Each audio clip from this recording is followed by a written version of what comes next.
रक्षणार्थ वैनिते मग या ठिकाणी भगवंत पुढे सांगणारे गरुडा आतापर्यंत जे मच्छादी कश्यपे 10 अवतार घेतले. पहिला अवतार मत्स्य अवतार, नंतर पुरा अवतार, वामन अवतार, वरा अवतार, अशा प्रकारचे राम अवतार, कृष्ण अवतार घेत मी आतापर्यंत 10 अवतार घेतले. आणि प्रत्येक अवतारामध्ये मी या ठिकाणी धर्माचं रक्षण केलं, गाईचं गोब्राह्मणाचं यज्ञाचं रक्षण केलं. अशा प्रकारे प्रत्येक वेळेस मला धर्म प्रस्थापित करावा लागला असं भगवंत गरुडाला सांगायला. गाई ब्राह्मण साधू रक्षण मी केले असुर मारून धर्मस्थापना ऐसे जानवर वार करिता झालो. मग प्रत्येक वेळेला प्रत्येक अवतारामध्ये मला काय करावं लागलं, राक्षसाचा संहार करावा लागला, गाईचं ब्राह्मणाचं यज्ञाचं रक्षण करावं लागलं. ज्या ज्या वेळेस धर्म असताना जाऊ लागला त्यावेळेस धर्माची स्थापना मला करावी लागली. अशा प्रकारे भगवंत गरुडाला बोलायला लागले. या कलियुगा माझा हरी अवतार न धरी मी श्रीहरी कौचित मास सात्विक धरित्री अवतरुणी करीती धर्म रक्षण. मग हे गरुडा या कलियुगामध्ये मात्र मला अवतार घेणं शक्य नाही, परंतु कलियुगामध्ये माझा अंश असणारे काही जे काही साधू संत असतील त्यांच्या रूपानं का होईना या ठिकाणी धर्माचं रक्षण केलं जाईल, या ठिकाणी धर्माचं पालन केलं जाईल असं देखील पुढे बोलायला लागले. घोर जाण पापी करीती सर्व वर्ण धर्म न जाणीती दीड प्रमाण काही उपायाने धन मिळविती. कलियुग एवढं कठीण आहे की या कलियुगामध्ये कोणी त्या ठिकाणी धर्मशास्त्राप्रमाणे वागणार नाही. कोणत्या ना कोणत्या प्रकारे का होईल या ठिकाणी जो तो या ठिकाणी धनाच्या मागे राहील. कशा प्रकारे आपलं धन जमा करता येईल, कशा प्रकारे आपल्या त्या ठिकाणी कुटुंबाचं उदरभरण होईल असं या ठिकाणी भगवंत बोलायला लागले. पाप भयनसे चित्ते ब्राह्मण स्वधर्म नाचरते नीच अधर्म करीते पुत्र द्वेषती माता पितरा. या कलियुगामध्ये कोणी कोणाच्या बंधनात राहणार नाही. त्या ठिकाणी मुलं आई वडिलांचं ऐकणार नाहीत. आई वडील देखील त्या ठिकाणी मुलांवर चांगले संस्कार घडू शकणार नाहीत. त्या ठिकाणी कोणी प्रत्येक काळात समयानुसार देवाचं त्या ठिकाणी पूजा अर्चा त्या ठिकाणी करतील, परंतु कशा प्रकारे करतील, दांभिकपणानं करतील. त्या ठिकाणी असं या कलियुगामध्ये वर्तन राहणार आहे. गुरु आणि माता पितर स्त्री आणि शरणांगत नर धर्म यांचे पालन करणार ऐसा खगेंद्र कोणी नसे. मग या कलियुगामध्ये कोणी या ठिकाणी गुरुचा त्या ठिकाणी मान सन्मान करणार नाही, कोणी माता पित्याची सेवा करणार नाही, कुठे कोणी धर्माचं रक्षण करणार नाही, या ठिकाणी धर्मशास्त्र मानणार नाही. अशा प्रकारे भगवंत बोलायला लागले. कोणी अग्नि धारण करून नित्य होमन केजे ब्राह्मणे अग्निहोत्री होती दंभे करून सात्विकाला कोणी निंदिती फार. मग या कलियुगामध्ये पहिल्या काळात जे अग्निहोत्री ब्राह्मण होते दररोज त्यांच्या घरामध्ये यज्ञ चालायचा, परंतु कलियुगामध्ये मात्र अशा प्रकारे कोणी अग्नीचं रक्षण करणार नाही, कोणी यज्ञ करणार नाही. जर एखाद्या वेळेस जर असं अग्नी होम करायची वेळ आली, एखादा यज्ञ करायच्या वेळेला त्यामध्ये देखील ब्राह्मणाचा स्वार्थ राहील, दांभिकपणा राहील. अशा प्रकारे भगवंत सांगू लागले. गीताध्ययन वर्जित ब्राह्मण इतस्तता करीते भोजन शूद्र अंत्य जाती संकेतान करीते भोजन कलिमाजिय. मग या कलियुगामध्ये ब्राह्मण कसं आपल्या धर्मशास्त्राप्रमाणे वागणार नाही, वेदाचं अध्ययन करणार नाहीत. आज एखाद्या ब्राह्मणाला आपण वेद विचारले, 4 प्रकारचे वेद आहेत, एखादा वेद समजून सांगा म्हणत एकाही ब्राह्मणाला वेद या ठिकाणी समजणार नाही. वेद अध्ययन सोडून देतील, धर्माचं रक्षण करणार नाही, आणि जे काही करतील ते धनासाठी करतील. अशा प्रकारचं ब्राह्मणाचं आचरण राहणार आहे. निंदे कर्म करीते अपार शूद्रान भक्षते विप्र ब्राह्मणासी धन लोभ फार होता म्लेच्छ सेवक होतिया. मग या ठिकाणी ब्राह्मण या ठिकाणी आपलं आचरण विसरून जातील. ज्या प्रत्येक ब्राह्मण हा धनाच्या मागे राहील, त्या धनाकरता म्लेच्छाची शूद्राची देखील सेवा करतील. पहिल्या काळामध्ये शूद्र लोक ब्राह्मणाची सेवा करायची, पण आता मात्र या ठिकाणी कसं होईल, ब्राह्मण त्या ठिकाणी त्यांच्या स्वार्थाकरता मधु भाषण करतील, म्लेच्छाची यवनाची शूद्राची सेवा करतील. अशा प्रकारचं ब्राह्मणाचं आचरण राहणार. रीतीने बोलती म्लेच्छ भाषा तद्गताचार खगेशा म्लेच्छांची घेती विषा लज्जा मानसा नसे जालसिया. मग काय करतील ब्राह्मण या ठिकाणी, तर आपली भाषा सोडून त्या ठिकाणी म्लेच्छाची भाषा बोलू लागतील. म्लेच्छाची भाषा म्हणजे आजकाल कोणी बोलता बोलता इंग्रजी बोलतंय का नाही. एखाद्या बापू म्हाताऱ्या माणसाला असं विचारात बसलं दिसलं, त्या म्हाताऱ्याला इंग्लिशचं कळत ABC कळत नाही, पण ते काय मला लय टेन्शन आलं. टेन्शन म्हणल्यावर त्याला समजून का टेन्शनचं स्पेलिंग जर त्याला विचारलं सांगता येणार नाही. अशा प्रकारे लोक दुसऱ्या भाषेवर प्रेम करतील, आपली भाषा विसरून जातील. अशा प्रकारे ब्राह्मण देखील या ठिकाणी आपलं आचरण विसरून जाणार. कोणाचा त्यांशी नसे दाग काही नसता देख पापे करीती अनेक वडी धरून निर्धारे. कोणी कोणाचा धाक धरणार नाही, मुलं आई वडिलांच्या त्या ठिकाणी बंधनात राहणार, शिष्य गुरुचं त्या ठिकाणी ऐकणार नाहीत, जे ते आपल्या मनाप्रमाणे स्वैराचार्य या ठिकाणी करतील, असं एक कलियुग अतिशय कठीण राहणार आहे. ब्रह्मसूत्र विधान ब्रह्मचर्याश्रम नसे जाण, विवाह न होता स्वधर्मान, परतेची स्वधर्माने होई.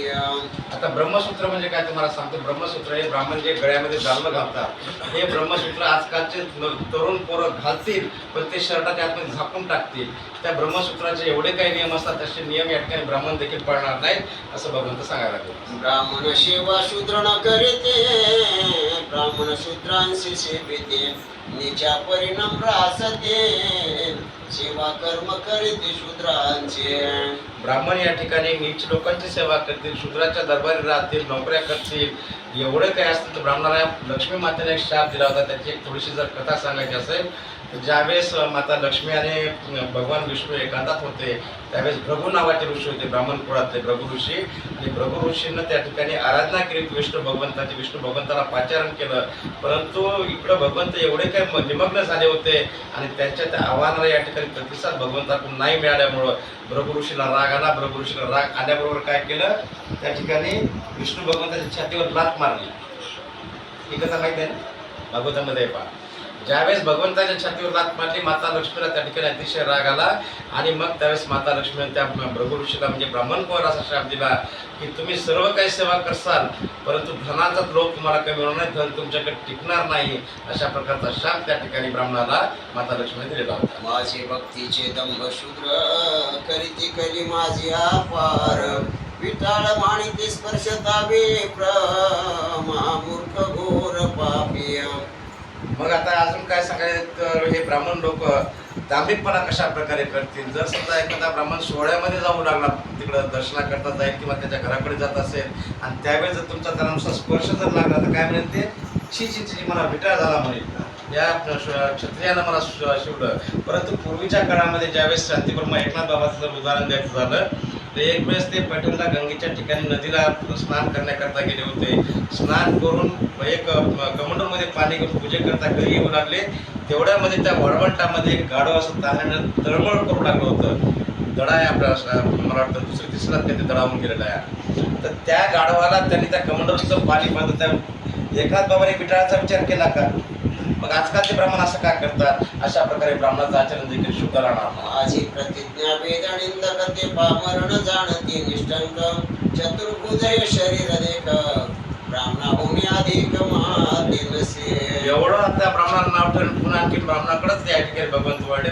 काय सांगायला भगवंत, हे चतुर्भुज माझं शरीर आहे, परंतु ब्राह्मण मला अतिशय प्रिय आहेत, म्हणून ब्राह्मणाच्या घरामध्ये ब्राह्मणाच्या कुळामध्ये माझा वास निश्चित राहस व ब्राह्मण मला अतिशय प्रिय आहेत, हे देखील पुढे भगवंत सांगायला. मूर्ख अथवा विद्वान ब्राह्मण माझी तनु जाण, ते जरी अनाचारी ब्राह्मण तरी पूजन योग्य त्यांचे.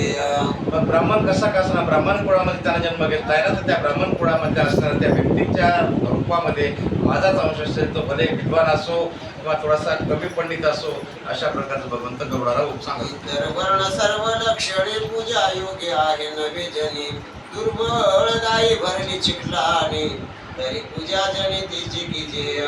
आता इथे एक उदाहरण दिलंय ग्रंथकर्त्याने. काय सांगत ग्रंथकर्ते, जसं भगवंताला ब्राह्मण अतिशय प्रिय आहे, तसं आपण देखील काय करत असतो, एखादी गाय किती त्या ठिकाणी मरकुटी गाय असू द्या, चिखलानं भरलेली गाय असू द्या, पण अशी गाय जर सकाळी सकाळी आपल्या दारात आली तर तिचं आपण दर्शन घेतो की नाही, तिचा अनादर करतो का आपण गायचा. तसं भगवंत सांगतात, ब्राह्मण कुळामधला माणूस कसा का असेना, धर्मानं वागो अथवा न वागो, परंतु तुम्हाला प्रिय ब्राह्मणाचा आदर या ठिकाणी प्रत्येकाने करायला पाहिजे. गजर विभागी रथित स्नान केली तरी पूजेशी पात्र न, कोणी न करी तिचे पूजन, तस्मात सर्वात उत्तम ब्राह्मण जगी. आणखी दुसरं उदाहरण या ठिकाणी भगवंतानं काय दिलंय गरुडाला, तर अगोदर गायीचं दिलं, नंतर सांगितलं की एखादी असं दष्टपुष्ट गाढवी नाही, त्या गंगेमध्ये स्नान करून ती गाढवी आली, स्वच्छ होऊन आली, तरी आपण त्या गाढवीची पूजा करू का? एखादी मळकी गाय उद्या गायीची पूजा करून तो गाढवीची पूजा करणार नाही. अशा प्रकारे भगवंत सांगतायत, ब्राह्मण कुळ मला अतिशय प्रिय असल्यामुळे ब्राह्मण कसा जरी असेल तरी मला प्रिय, म्हणून या ठिकाणी ब्राह्मण पूजनीय आहे, योग्य आहे. या कलियुगा माझा रे तीर्थे अनेक भूमीवरे, तैसे ब्राह्मण निर्धारी दे देश ग्रामांतरी अनेक. आता या कलियुगामध्ये आपल्या भारत देशामध्ये अनेक प्रकारचे तीर्थ आहेत. गंगा, यमुना, सरस्वती असे संगम आहेत. प्रत्येक संगमावर तीर्थयात्रेला आपण जातो. त्याचप्रमाणे प्रत्येक गावामध्ये एक ना एक तरी ब्राह्मणाचं घर असतं. अशा प्रकारे जसे तीर्थ पवित्र तसं ब्राह्मणाचं घर देखील पवित्र असतं. याकरता ब्राह्मणाचा अनादर करू नका. या दोघांची निंदा जे दुष्ट करीते ते शेखी निरय पावते. परळय काळे हे त्यांची मोहते नाही नेसे ते खगेंद्रा. मग या कलियुगामध्ये अशा प्रकारे आपण कोणाची निंदा करू नये, ब्राह्मणाची देखील निंदा करू नये. आणि जर असं चुकून आपल्याकडून होत असेल, ब्राह्मणाची निंदा होत असेल, तर त्याच्या मरण उपरांत त्याला त्या ठिकाणी नरक यातना भोगाव्या लागतात. याकरता आपल्या नरक यातना चुकवायच्या असतील तर आज आपण या ठिकाणी ब्राह्मणाचा आदर करायला पाहिजे. स्त्रिया पतीसे न तोषते व्रतार स्वस्त्रियसी न सुखावती. क्वचित दंपत्याता शील प्रीती उपाधी योगे करुनिया. मग या ठिकाणी स्त्री पतीचं देखील सांगायला लागले. कसं स्त्रिया देखील या ठिकाणी पतीचा आदर करणार नाहीत. पतीला तोंड टाकून बोलते. बाबा तुम्हाला बोलतात की नाही? मग मी ऐकायचं नाही आल्यावर अशा प्रकारे पतीचा बापू काही बोलू नका. तर अशा प्रकारे स्त्रियाचं देखील आचरण कलियुगामध्ये राहणार आहे. क्वचित लाखामध्ये एखादी दंपती अशी राहील की जे या ठिकाणी पती पत्नी एक मनानं त्या ठिकाणी राहतील. हे देखील भगवंत सांगायला लागले. कोणी कोणाचा नसे मित्र लोभ करणे असे सर्वत्र. लुब्ध दुराचार शुष्क वैर निर्दय अपार होती. मग या ठिकाणी सांगायला लागले की अशा प्रकारचे शूद्र लोक या ठिकाणी राहतील. शूद्र जर इथे राहिले तरी कोणाचं या ठिकाणी मान सन्मान करणार नाही, एकमेकांचा द्वेष करतील. अशा प्रकारे लोकांचं आचरण राहणार. बस कर म्हणा, बदल.